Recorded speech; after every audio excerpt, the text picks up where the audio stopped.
Praise the lord.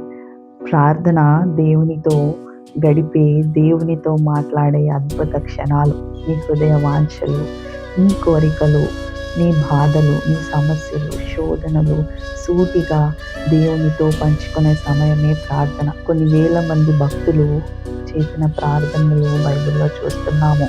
మనసుకు ప్రేరణ కలిగించి సమాధానాన్ని ఇచ్చే ప్రార్థనలు చాలానే ఉన్నాయి. కొన్ని ప్రార్థనలు చూస్తే బేజు చేసిన ప్రార్థన చిన్నదే కానీ బహుశక్తివంతమైనది. తాను అనుకున్నది పొందేంత వరకు దేవునితో ప్రార్థించాడు. నీవు నన్ను ఆశీర్వదించి నీ చేయి నాకు తోడుగా ఉంచి ఏ కీడు రాకుండా నన్ను నిశ్చయంగా ఆశీర్వదించమని ఎబ్బేజు దేవునితో తన హృదయముతో ప్రార్థించాడు. సూటిగా ఈ 4 మాటలు ఎబ్బేజు దేవుని ద్వారా ప్రార్థించి ఆశీర్వదింపబడ్డాడు. రెండవది పరలోక ప్రార్థన. తన శిష్యులకు యేసు ప్రభువు ఈ ప్రార్థన నేర్పించారు.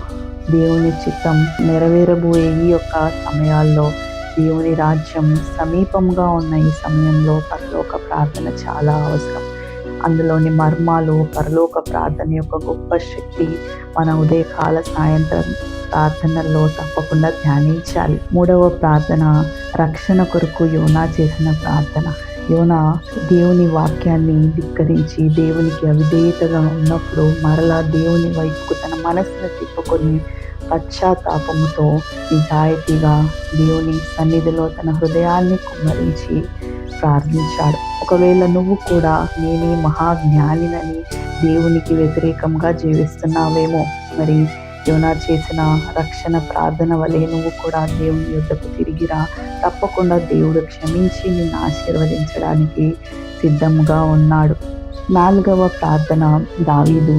చాలా ప్రార్థనలు, కీర్తనలు చూస్తాం. మరి తన పాపాన్ని ఒప్పుకుంటూ తన అపవిత్రమైన కన్నులను, తన అపవిత్రమైన హృదయాన్ని, తన పాపము నుంచి క్షమించమని దేవుణ్ణి ప్రార్థించాడు. నువ్వు కూడా ఒకవేళ దేవుని సన్నిధిలో నీవు ఘనముగా ఉండి తిరిగి మరలా పాపానికి చేరువయ్యావా, పాపపు హృదయంతో మరి పాపపు పనులతో నీవు మునిగిపోయావా, దేవుని యొద్దకు తిరిగిరా. దావీదు చేసిన ప్రార్థనను నువ్వు కూడా చేసినట్లయితే తప్పక దేవుడు తిరిగి నిన్ను ఆశీర్వదిస్తాడు. కృతజ్ఞత కలిగి హన్నా చేసిన ప్రార్థన. బిడ్డలు లేని హన్నా కుమారుని కోసం దేవుని సన్నిధిలో కన్నీటి ప్రార్థన చేసి తన హృదయాన్ని కుమ్మరించుకుని దేవుని యొద్ద ప్రార్థించినప్పుడు దేవుడు హన్నా ప్రార్థనను ఆలకించి కుమారుణ్ణి సమూయేలును బహుమానంగా ఇచ్చాడు.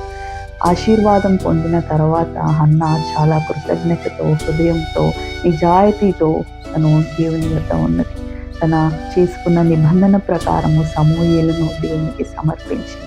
మనం కూడా చాలా అద్భుతాలు, మేలులు పొందిన తర్వాత అదే హృదయము, అదే కృతజ్ఞతతో దేవునితో మనం స్తుతిస్తున్నామా, కృతజ్ఞత కలిగి జీవిస్తున్నామా, తప్పక దేవుడు మన ప్రార్థనలు ఆలకించేవాడు.